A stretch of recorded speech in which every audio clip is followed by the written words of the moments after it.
Hello दोस्तों, welcome. इस video में हम एक स्टोरी जो है उसको हिंदी से इंग्लिश में ट्रांसलेट करेंगे। बहुत फेमस स्टोरी है, थर्स्टी क्रो यानी प्यासा कौवा।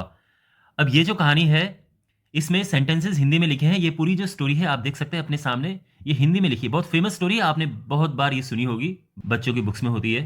तो वन बाय वन जो ये सेंटेंसेस हैं, इसको हम हिंदी टू इंग्लिश ट्रांसलेट करेंगे। हो सके तो आप वीडियो को पॉज करके पहले मेरे ट्रांसलेट करने से पहले आप स्वयं इसको ट्रांसलेट करने का प्रयास करना। तो शुरू करते हैं। तो पहला सेंटेंस है, गर्मी का दिन था। देखो, बहुत सारी जो स्टोरीज होती हैं वो इस तरह से शुरू होती है, जैसे एक बार ऐसा हुआ था, या गर्मी का दिन था, सर्दी का दिन था। तो इस तरह से होता है, ठीक है। तो इसका इंग्लिश में क्या होगा, देखो।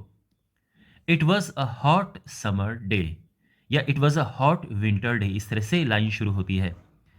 एक कौवा बहुत प्यासा था। A crow was very thirsty. Okay, यहाँ पे आप ध्यान रखो, पूरी जो स्टोरी है ये पास्ट टेंस में है, तो इसमें वर्ब की सेकंड फॉर्म यूज होगी, वॉज यूज होगा, इस तरह से। प्यासा कौवा पानी की तलाश में इधर उधर उड़ रहा था, तो ये होगा the thirsty crow was flying here and there in search of water. Okay, तो इधर उधर होता है हेयर एंड देयर। बहुत देर तक उसे कोई पानी नहीं मिला। तो बहुत देर तक का मतलब होता है फॉर अ लॉन्ग टाइम, और उसे कोई पानी नहीं मिला। He could not find any. तो देखो, यहाँ पे एनी वाटर भी हो सकता है, और simply he could not find any भी आप कह सकते हैं, ठीक है। या आप ये भी कह सकते हैं he could not find water. वह बहुत कमजोर महसूस कर रहा था और लगभग सारी उम्मीद खो चुका था। तो इसका क्या बनेगा, he felt very weak. Okay, महसूस करना होता है फील, तो he felt very weak and almost, लगभग यानी almost lost all hope. Okay, अचानक उसने एक पेड़ के नीचे पानी का घड़ा देखा। अचानक यानी suddenly. He saw a water pitcher, पानी का घड़ा, वाटर पिचर। ओके, पिचर यानी घड़ा। Under a tree. वह सीधे नीचे उतरा यह देखने के लिए कि कहीं पानी तो नहीं है। तो इसका क्या बनेगा, he flew straight down to sea if there was any water inside. Okay, he flew straight, सीधे नीचे उतरा। ही फ्लू स्ट्रेट डाउन यानी सीधे नीचे उतरा, टू सी यह देखने के लिए, if there was any water inside, कि कहीं कोई इसके अंदर कोई पानी तो नहीं है। एक और बात है, कभी कभार आप एक आध वर्ड इसमें एक्स्ट्रा भी ऐड कर देते हैं, ठीक है। ऐसा नहीं कि बिल्कुल वर्ड फॉर वर्ड चाहिए। अब आप बोलोगे कि सर यहाँ पे तो इनसाइड लिखा है, हिंदी में तो अंदर तो लिखा ही नहीं कि अंदर पानी। तो देखो, अक्सर आप ऐसा ऐड कर देते हैं। आप इनसाइड नहीं भी लगाओ तो चल जाएगा, ठीक है। तो आप ये भी कह सकते हो, he flew straight down to sea if there was any water. और इनसाइड भी आप अगर आपको लगाना हो तो यानी उसके अंदर, तो ये आप लगा सकते हो, नहीं भी लगा सकते हो, इट्स ओके। उससे घड़े के अंदर कुछ पानी दिखाई दे रहा था, तो ये क्या होगा, he could see some water inside the picture. Okay, तो दिखाई पाना, दिखाई दे रहा था, could see some water inside the picture. कौवे ने अपने सिर को घड़े में धकेलने की कोशिश की। तो क्या बनेगा इसका, the crow tried to push his head into the picture.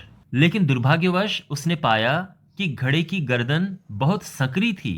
तो ये क्या बनेगा, but unfortunately he found that the neck of the picture was too narrow. संकरी यानी नैरो, पतला सा जो गर्दन होती है, तो पतला यानी नैरो। उसने पानी को बाहर निकालने के लिए घड़े को नीचे धकेलने की कोशिश की, लेकिन बहुत भारी था।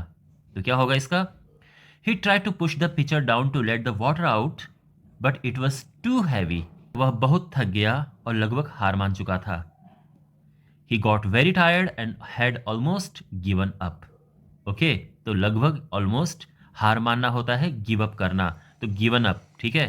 हैड लगा है इसलिए थर्ड फॉर्म आई यहाँ पे, हैड ऑलमोस्ट गिवन अप। चुका था जहां पे आता है वहां पे हैड हम यूज करते हैं। कौवे ने कुछ देर अच्छे से सोचा। तो क्या होगा इसका, the crow thought hard for a while. तो अच्छे से सोचा, जोर डाल के सोचा दिमाग पे। थॉट हार्ड, कुछ देर यानी फॉर अ वाइल। फिर उसने अपने चारों ओर देखा, उसने कुछ कंकड़ देखे। तो क्या होगा, चारों ओर देखना यानी looked around. Then he looked around यानी चारों ओर देखा। ही सॉ सम पेबल्स, कंकड़ यानी पेबल्स। उसे अचानक एक अच्छा विचार आया, एक अच्छा आइडिया आया। तो क्या होगा, he suddenly had a good idea. तो सडनली यानी अचानक, अच्छा विचार यानी गुड आइडिया। उसने एक एक करके कंकड़ उठाना शुरू कर दिया और घड़े में डालना शुरू कर दिया। तो क्या होगा, he started picking up pebbles one by one, एक एक करके यानी one by one, and started dropping into the picture. घड़े में जैसे जैसे अधिक से अधिक कंकड़ भरे गए, जल स्तर यानी पानी का जो लेवल है वो बढ़ता रहा। As more and more pebbles filled the pitcher the water level kept rising, बढ़ता रहा यानी केप्ट राइजिंग। जल्द ही कौवे के पानी पीने के लिए काफी ऊंचा हो गया, यानी इतना ऊंचा हो गया यह, यानी जो जल स्तर है कि कौवा पानी पी सकता था। तो क्या बनेगा इसका? Soon it was high enough for the crow to drink. Okay, काफी ऊंचा, इतना ऊंचा हो गया कि वह पी सके, तो high enough for the crow to drink. उसकी योजना यानी उसकी जो प्लानिंग है काम कर गई। His plan had worked. कौवे ने पानी पिया और उड़ गया। The crow drank the water and flu away. तो इसकी जो सीख है, कभी हार मत मानो, जहां चाह वहां राह। तो ये होगा never give up, where there is a will there is a way. यानी जहां चाह वहां राह का मतलब ये है कि अगर आप में कुछ करने की इच्छा है तो रास्ते खुद ब खुद मिल जाते हैं।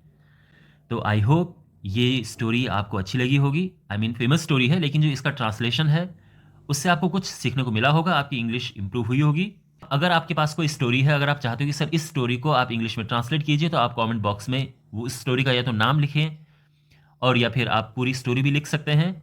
और ऐसे वीडियोस आपके लिए आते रहेंगे। चैनल को सब्सक्राइब करें। मिलते हैं अगले वीडियो में। Take care.